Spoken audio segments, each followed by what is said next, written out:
Well, welcome back, everybody. I'm really excited today. I'm looking forward to this interview.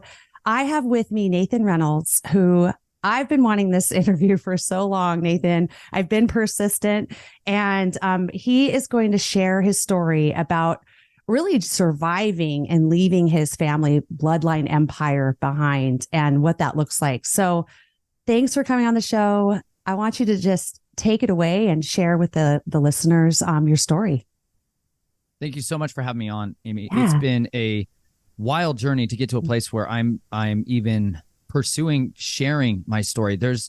I think when people get exposed to survivors' testimonies, for those of you that don't know, I'm a survivor of a generational system that passes their children through radical intelligent evil.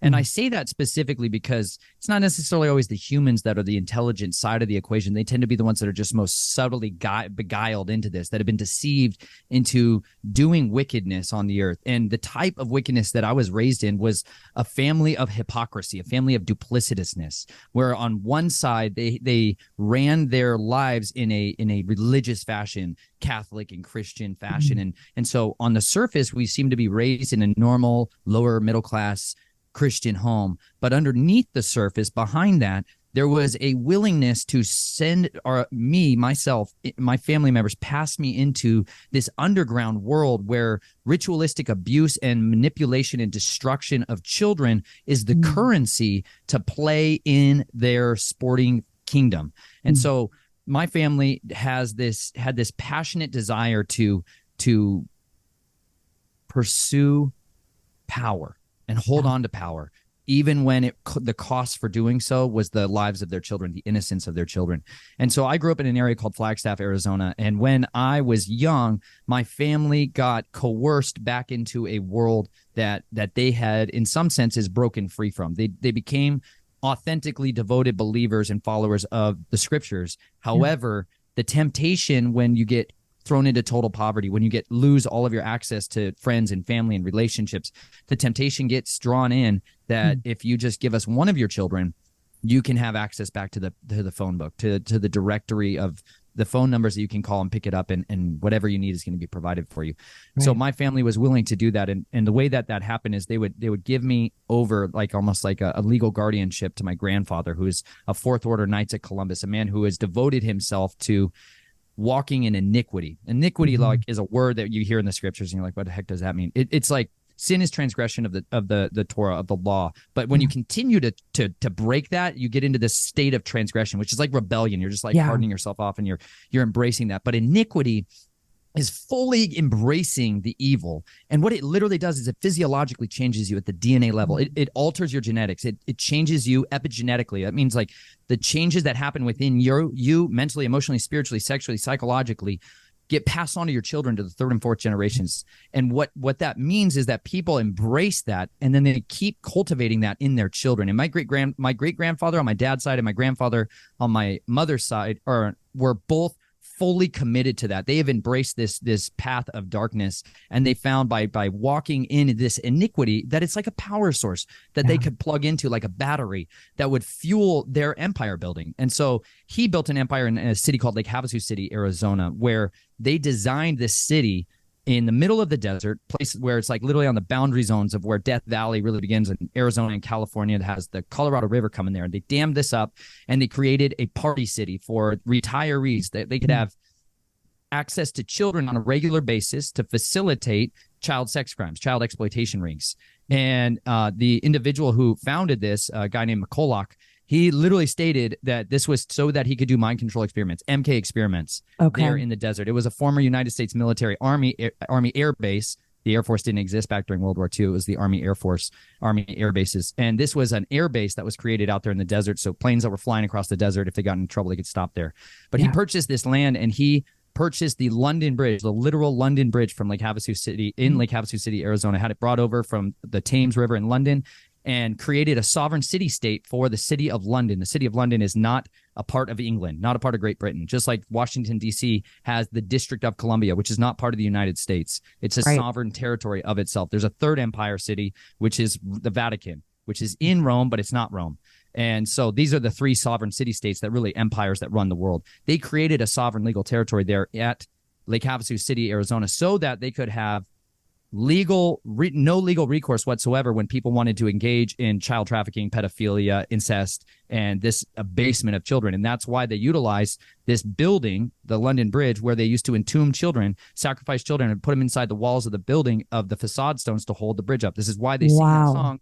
The London Bridge is falling down, falling down. Oh my gosh. That's why that song, that nursery rhyme, has been programmed into generations of people. Yeah. Because that is literally all about why we have to be willing to give our children over to the system, and so that we can hold up the empire. If people are willing to sacrifice their children, they're willing to do anything for the government that they serve. It shows true slavery, that you're in total bondage and you're willing to give your children over to them. And so I know this is a big stretch for some people to understand, but it's been happening from the beginning of time, that this iniquity, this power source for the kingdom of darkness darkens and sears people's consciences off, so they cannot even hear the truth or see the truth. They get blinded and beguiled, and they're willing to go to such an extent to pervert their children. And this is what I was born into. And what we'll be talking about today is literally the process of what it took to kind of snatch me out of those fiery flames of darkness. Love it. Wow. I mean, such a story. Let me ask you a couple questions. Knights of Columbus, is that a secret society? Can you kind of explain what that is? Is that like a brotherhood or? Yes. So the Knights of Columbus is what the Pope has called like his right hand. The second hand of the Pope would be the Jesuits. This would be like the black magic, the black money, people that are willing to do all kinds of radical, intelligent evil, open face. So, and the Knights of Columbus, however, is the largest fraternal organization, brotherhood, that exists in the world. And it is set up as in couch to some, it's a secret order, as in you can't just walk in there. You cannot join it. You know, you can't join it. You can't go in there and film all their activities.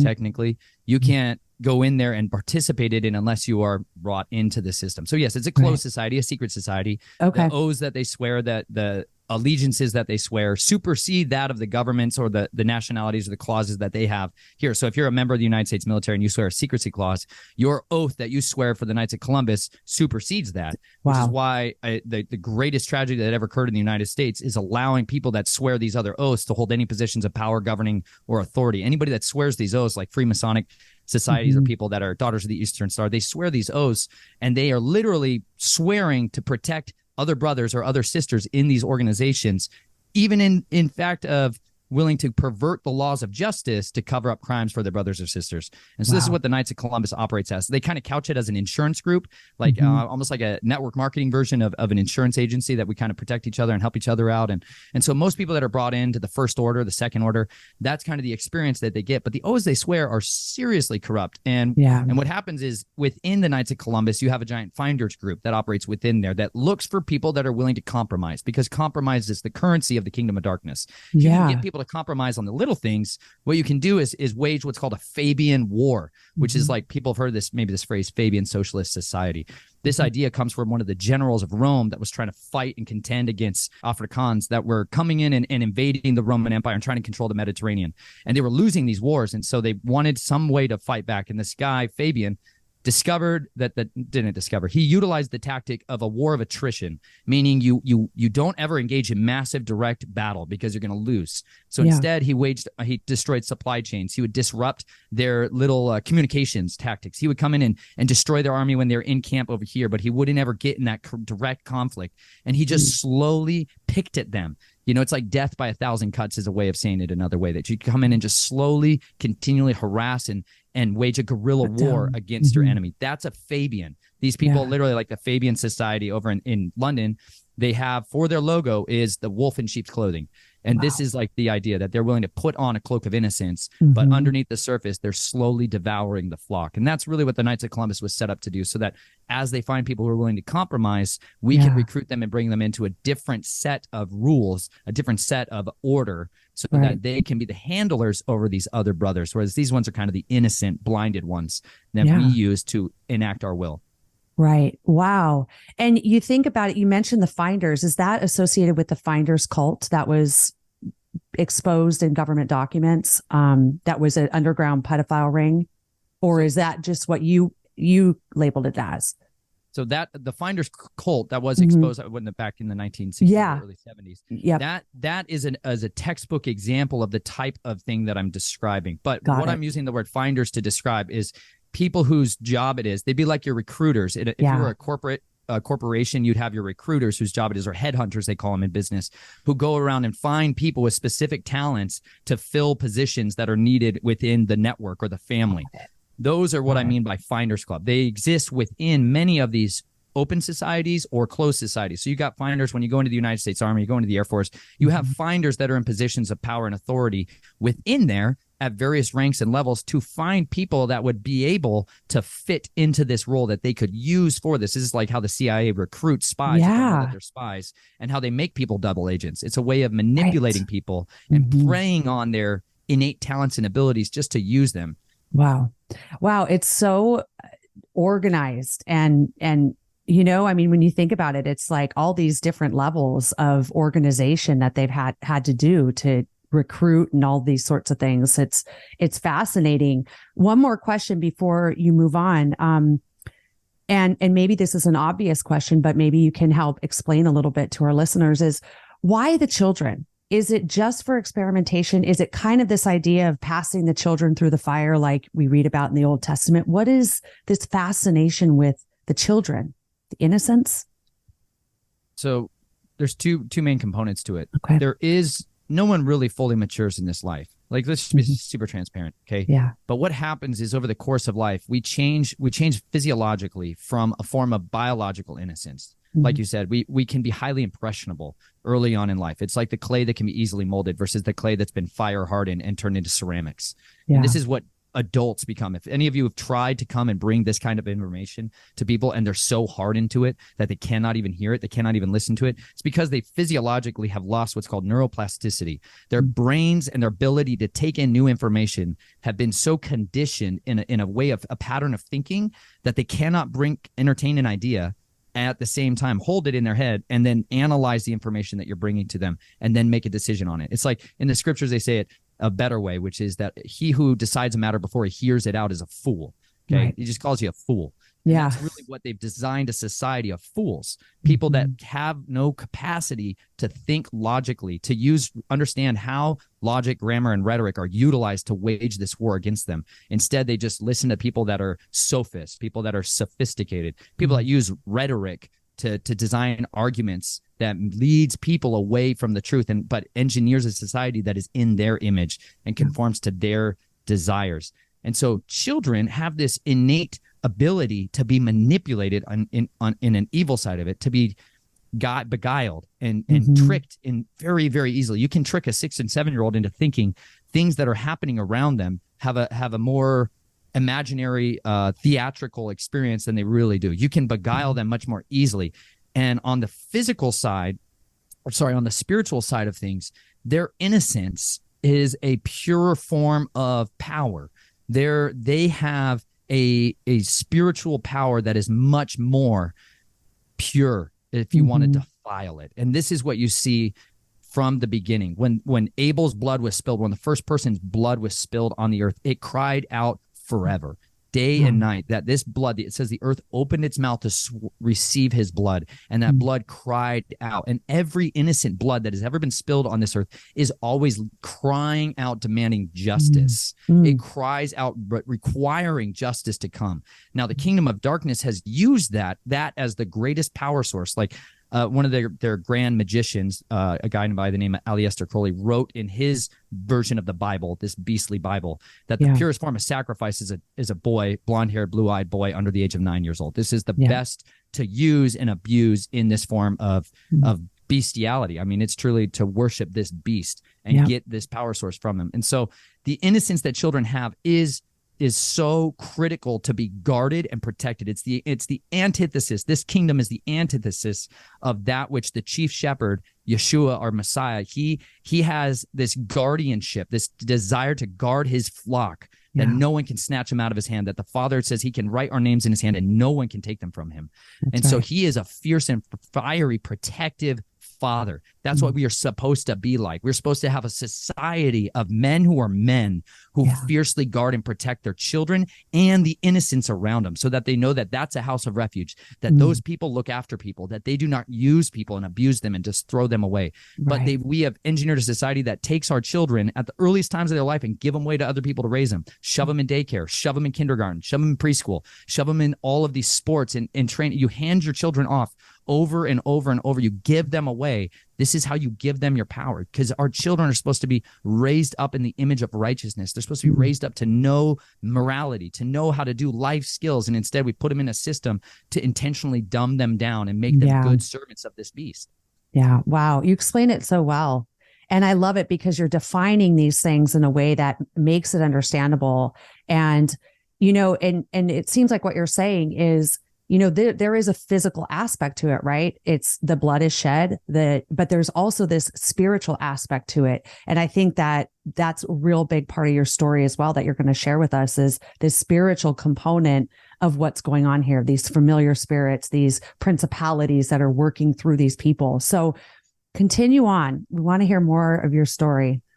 So one of those physical properties that why children are utilized so heavily is that when they go through trauma states, when they go through experiences of very high emotional highs or emotional lows, they produce physiologically higher concentrations of things like norepinephrine and different hormones that are produced in the body, secretions from the thalamus, the hypothalamus, the amygdala, that get secreted into the bloodstream. And literally, this is what during these rituals or these trauma states where people are abusing children or making them them, banging loud instruments around their ears, scaring them. When they literally IV pick them and draw the blood, the serum out of them, or they hook it into their cerebral spinal system or their kidneys or their liver, they start to extract these physiological compounds so that they can create products. They spin these out and synthesize out of them different compounds that people use to genuinely pharmaceutically hack their way to back to the Garden of Eden. They want to drink from the cup of immortality. And they found by consuming human blood, which is what it really is, even if they break it down into these compounds and people don't think that's blood that they're drinking, they are using these compounds from human beings so that they can stay awake a long time, have better memory, reverse the effects of aging. Like, this is why they use human baby foreskins to create beauty projects, anti-aging creams. Like, this isn't like some far out thing, y'all. Right. It's just because we lack the ability to read and comprehend what we're reading. Like, the greatest mind control that ever got persuaded against us is to teach people how to read, but not to teach them how to understand what they're reading and use what they learn to engage others in conversations. That's by design, because they've written this stuff out plainly. It's been out, and it's by requirement of the kingdom of righteousness. They have to publish their methods. They have to expose themselves. They can't stay in the secret, because nothing is hidden that won't be brought to the light. And so there in Lake Havasu City, Arizona, my grandfather was somebody who was a great facilitator of this. He was really good at fracturing and causing children to shatter. He liked to drown, like he would drown me in the tub and then wait until I was deceased and then bring me up and resuscitate me. And what happens is you dissociate, you split your mind when you die or when you go unconscious like that. And when you come back to life, you think this person saved your life. And so you bond to that person. You go from being terrified and scared of them to that person then becomes kind of your savior. Yeah. And so this side of you then bonds to them and is like, I love you. You help me. You protect me. And you create this very artificial bonding to them. And then you'll do anything for that person because you want to help them. You want to please them.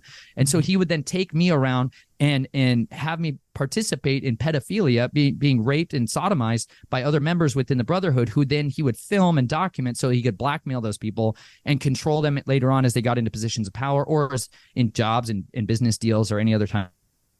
And there was a facility that they had called Oasis down there in Lake Havasu City where they would do this at. They would take boys there. It was like a swimming play place.